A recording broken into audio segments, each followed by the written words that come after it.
Hello students, welcome to AIMS India online classes. This is a chemist session. Here we are discussing about the chapter symbols and formulae. What are the symbols, how symbols are given for the elements, and what are formulae, how to write the formula of a compound. These are all concepts we have seen in the earlier sessions. Now in this session we are going to see practice sheet related to this chapter. That is practice sheet 2, which includes all multi-character answer type questions, comprehension paragraph, matrix matching, and statement type assertion. These are all questions we are going to see from this practice sheet too. So let us start this with the multi-character answer type questions. See the first one among those. Which of the following elements exhibit monoatomicity? What is meant by monoatomicity? First of all, let us see what does it mean atomicity. Atomicity means the number of atoms present in one molecule of an atom, one molecule of an element is called its atomicity. With a molecule of an element, if it is having only one atom, then is called monoatomic element, and that element is said to be exhibiting monoatomicity. If an element is having two atoms in its molecule, then it is said to be diatomic molecule, and that element is said to be exhibiting diatomicity. Now here they are asking about the elements which are exhibiting monoatomicity, means the elements which are having only one atom in their molecules. Generally metals are said to be having monoatomic in nature, means their molecules will be having single atom. Metals and noble gaseous elements molecules, these all are said to be monoatomic. So here if you observe among these metals, if you find calcium is a metal, copper is a metal, mercury is also metal, so these are said to be monoatomic. Whereas if you see the last one, ozone, we know ozone molecular formula is O3, means it is triatomic. So except this, remaining three are monoatomic elements. Next one. In which of the following compounds metals have same valency? Let us try to find the valencies of the elements in these compounds. See the first compound, it is said to be magnesium hydride. So based upon the number of hydrogen atoms combining with one atom of an element, its valency can be decided. If you observe this, here two hydrogen atoms they are combining with one magnesium atom. So its valency is said to be here 2 for magnesium. In the same way here, one barium atom combined with two hydrogen atoms, hence its valency is said to be 2. What about here? Calcium also in the similar way, it combined here with two hydrogen atoms, so its valency also 2. What about sodium? If we observe here, one sodium atom combined with one hydrogen atom. So valency of sodium is said to be 1. Now here these three metals are having same valency except sodium. The remaining three metals, magnesium, barium, calcium, they are having same valency too. Next, which of the following is or the Latin names of elements? So which of the following are Latin names of the elements here? See some elements names are given. Plumbum. Yes, plumbum is the Latin name of lead. So from this Latin name only for lead symbol is given as Pb, isn't it?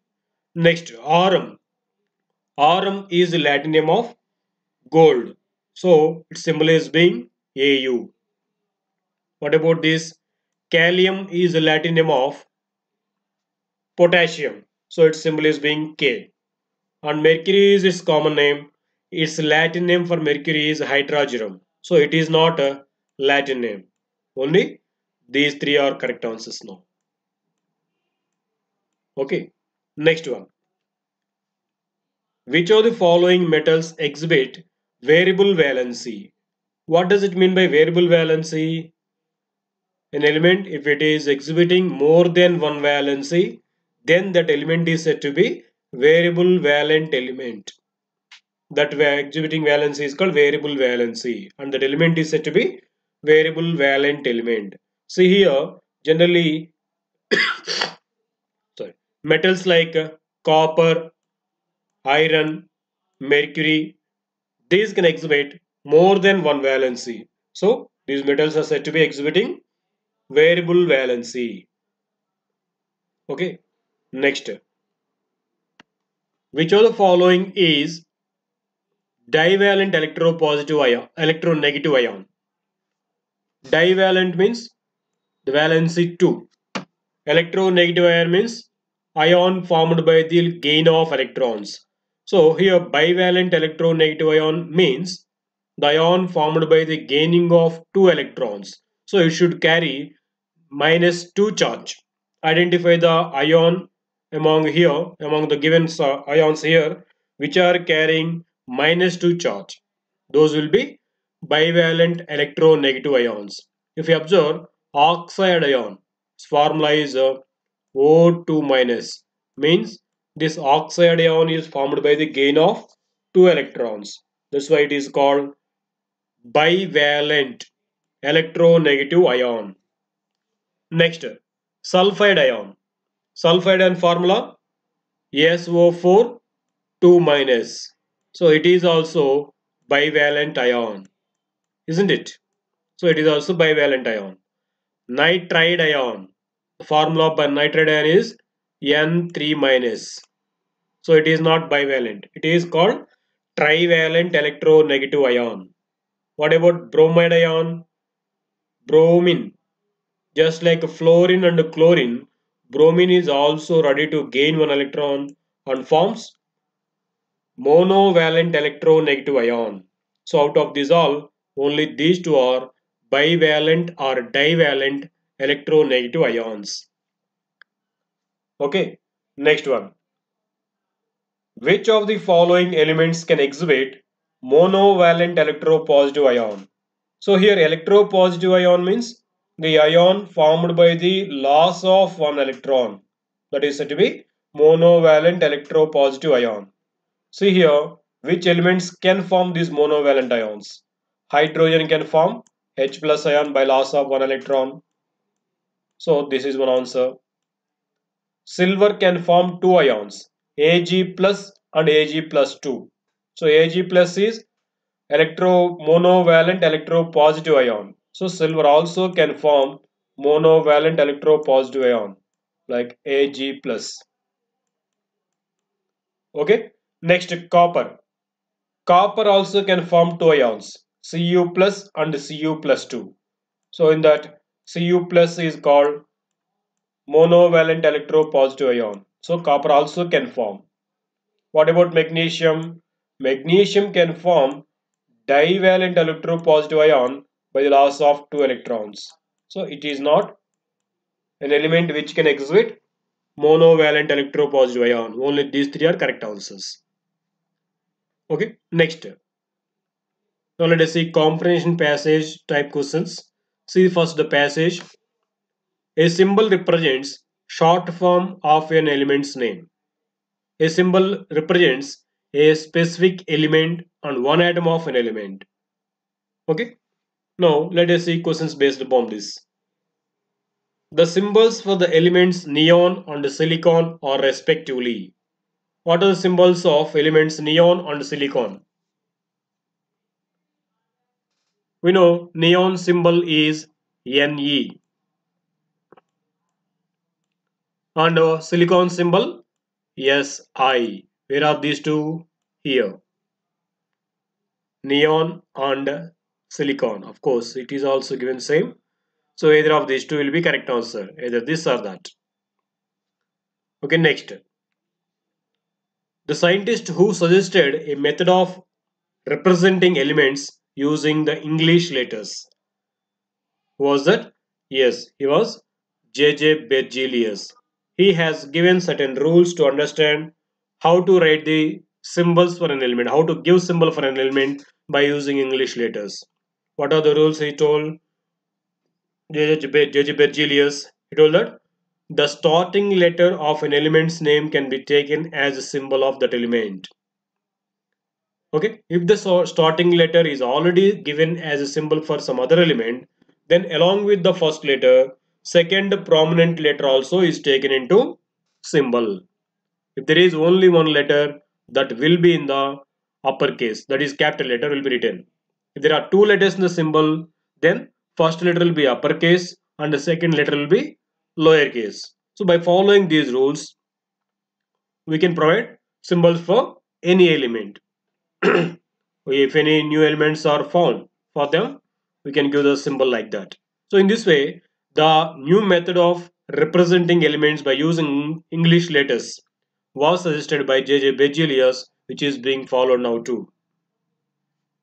Okay, next, identify the correct symbols for the following elements respectively.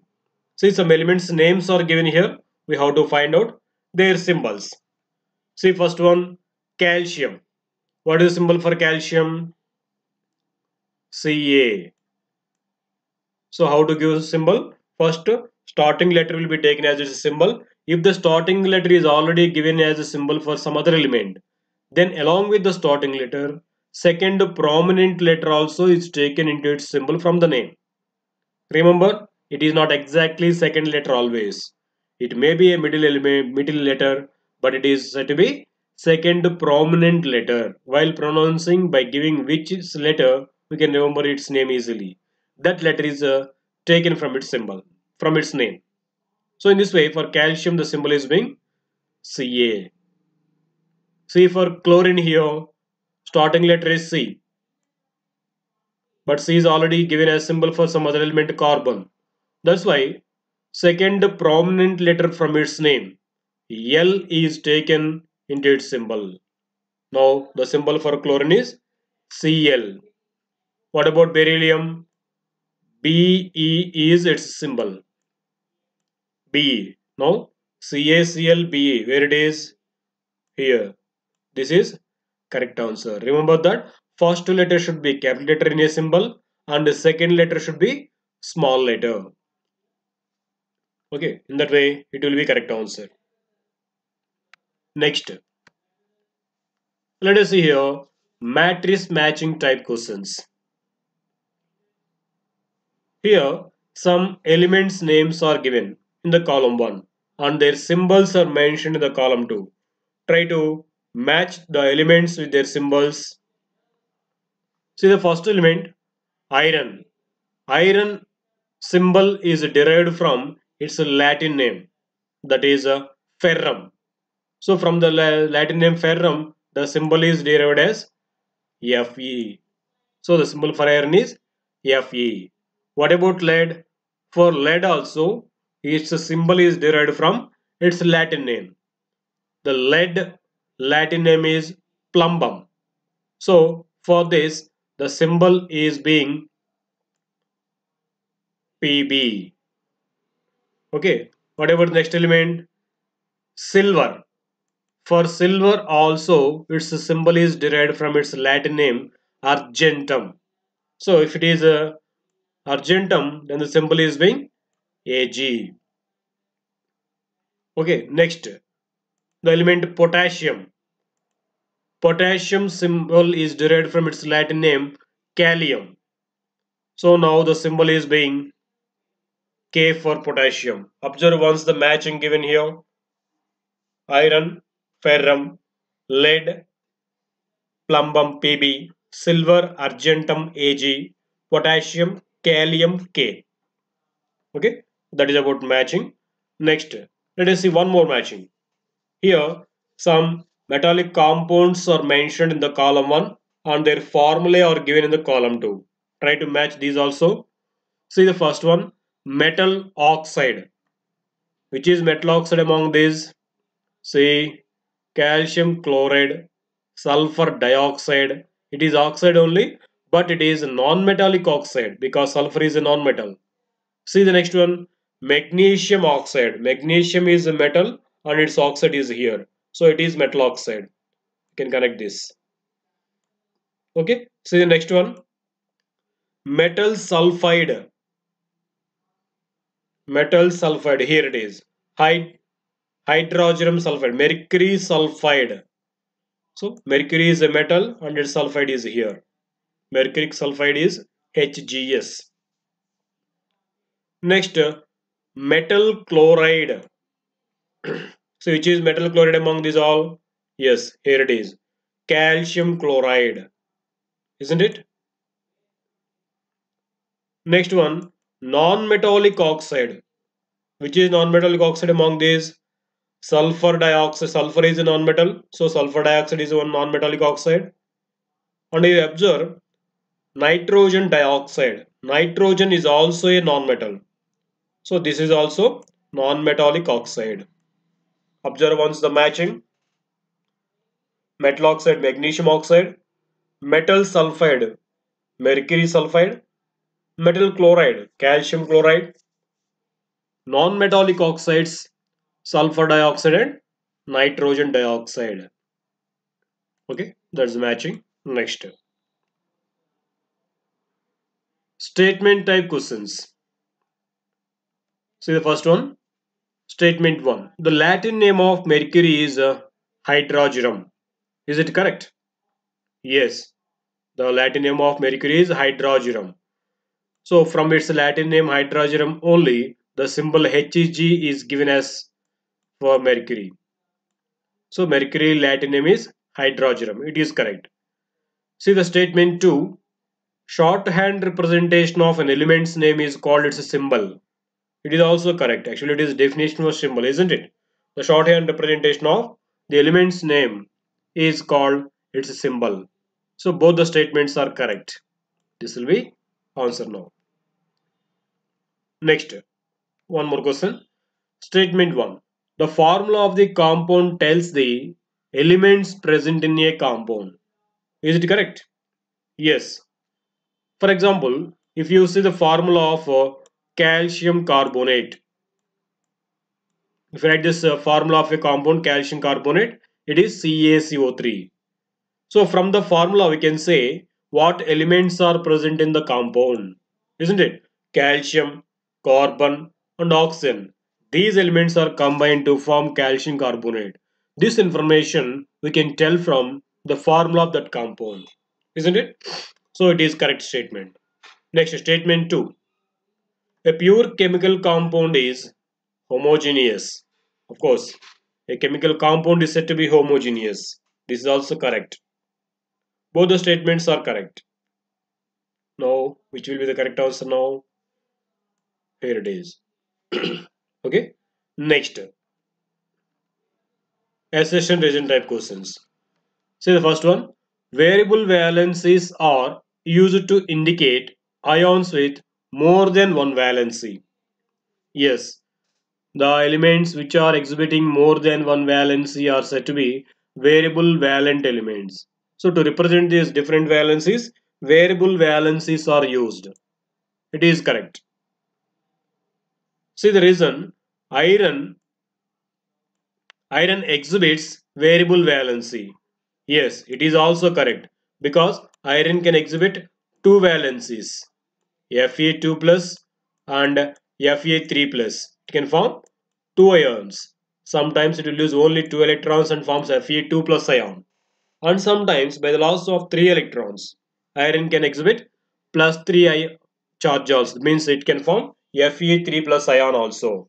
Here Fe2 plus ion is called ferrous ion. Fe3 plus ion is called ferric ion. Anyhow, iron is exhibiting variable valency. So it is also correct. Correct. Both are correct.